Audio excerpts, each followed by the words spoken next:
Hi friends, ഇന്ന് നമുക്കിവിടെ വളരെ ഈസി ആയിട്ട് 10 മിനിറ്റ് കൊണ്ട് ഒരു മിക്സ്ചർ എങ്ങനെയാണ് ഉണ്ടാക്കുന്നത് നോക്കാം. വളരെ സിമ്പിൾ ആയിട്ടുള്ള മിക്സ്ചറാണ് ഇന്ന് ഞാൻ കാണിക്കുന്നത്. അതിന് നമുക്കിവിടെ വേണ്ട സാധനങ്ങൾ: 1 കപ്പ് കടലമാവ്, 1/2 കപ്പ് അരിപ്പൊടി ഞാൻ എടുത്തിരിക്കുന്നത് ഇടിയപ്പത്തിൻ്റെ പൊടിയാണ്. പിന്നെ നിങ്ങൾ ഏത് അളവിലുള്ള കപ്പാണ് കടലമാവ് എടുക്കുക ഉപയോഗിക്കുന്നതെന്ന് വെച്ചാൽ അതേ കപ്പിൽ തന്നെ പകുതി അരിപ്പൊടിയും എടുക്കുക. പിന്നെ ആവശ്യത്തിന് ഉപ്പ്, കുറച്ച് മഞ്ഞൾപ്പൊടി, പിന്നെ കുറച്ച് കായപ്പൊടിയും. പിന്നെ നമുക്ക് മിക്സ്ചർ ഉണ്ടാക്കാൻ വേണ്ടിയിട്ട് ഇടിയപ്പത്തിന് ഉണ്ടാക്കുന്ന നമ്മുടെ സേവനാഴിയും പിന്നെ ആ ഇടിയപ്പം ഉണ്ടാക്കുന്ന സെയിം ചില്ല് തന്നെയും കൂടെ എടുക്കാം. ആദ്യം തന്നെ നമുക്ക് ഇതെല്ലാം ഒന്ന് കുഴച്ചെടുക്കാം വെള്ളം ചേർത്തിട്ട്. അപ്പം ഞാൻ ആദ്യം നമ്മുടെ കടലമാവ് ഒരു ബൗളിലേക്ക് ഇടുന്നു. പിന്നെ നമ്മുടെ അരിപ്പൊടി,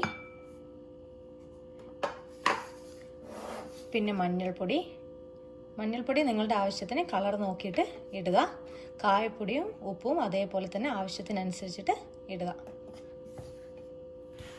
ഉപ്പും പിന്നെ ആവശ്യത്തിന് വെള്ളം ഒഴിച്ചിട്ട് ഇത് നമുക്ക് കുഴച്ചെടുക്കാം. ഇനി നമ്മളുടെ ഇടിയപ്പത്തിനൊക്കെ മാവ് കുഴക്കുന്നത് പോലെ അതേ ഒരു പാകത്തിൽ ഇത് കുഴച്ചെടുക്കാം നമുക്ക്.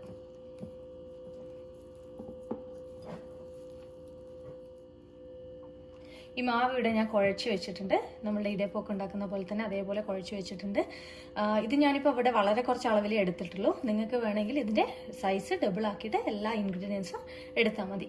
ഇനി നമുക്കിത് നമ്മളുടെ ഇടിയപ്പത്തിൻ്റെ സേവനാഴിയിൽ നിറയ്ക്കാം.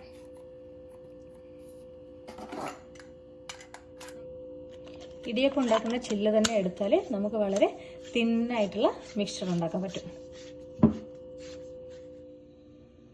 ഓയിലിവിടെ ചൂടായിട്ടുണ്ട്. നിങ്ങൾക്ക് എന്ത് ടൈപ്പ് ഓയിൽ വേണമെങ്കിലും ഇതിന് യൂസ് ചെയ്യാൻ പറ്റും. ഇനി നമുക്കിതിലേക്ക് മെല്ലെ ഇങ്ങനെ ആക്കി കൊടുക്കാം.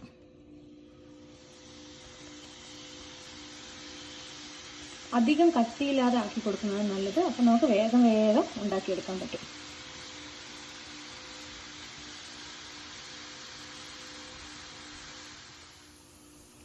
ഇത് ഒരു സൈഡ് ആയാലൊന്ന് പതുക്കെ തിരിച്ചിട്ട് കൊടുക്കാം. കരിഞ്ഞു പോവാതെ ശ്രദ്ധിക്കുക. എപ്പോഴും മീഡിയം ഫ്ലെയിമിൽ വെച്ചാൽ മതി.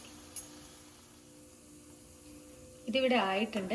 ഇത് വളരെ തിന്നായതുകൊണ്ട് പെട്ടെന്ന് തന്നെ നമുക്ക് ആക്കിയെടുക്കാൻ പറ്റും. ഇതിന് നമുക്കൊരു പ്ലേറ്റിലേക്ക് മാറ്റാം.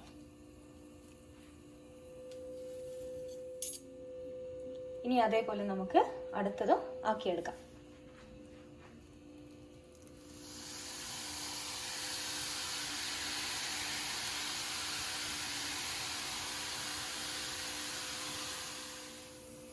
അടുത്തത് ഇതേപോലെ ആയിട്ടുണ്ട്. നമുക്ക് ഇനി അത് പ്ലേറ്റിലേക്ക് ഇടാം.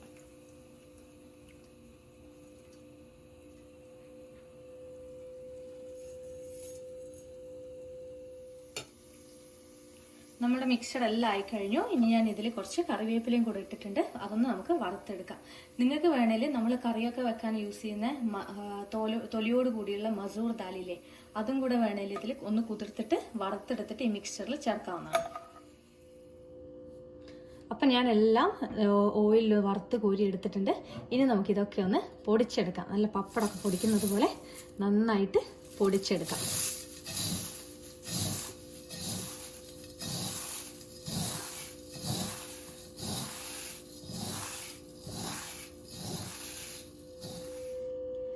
നമ്മുടെ ഈസി മിക്സ്ചർ ഇവിടെ റെഡി ആയിട്ടുണ്ട്. 10 മിനിറ്റ് പോലും ഞാനിത് ഉണ്ടാക്കാൻ എടുത്തിട്ടില്ല. എല്ലാവരും ട്രൈ ചെയ്ത് നോക്കുക. വളരെ ഈസിയാണ്. കൂടെ എൻ്റെ ചാനൽ സബ്സ്ക്രൈബ് ചെയ്യുക.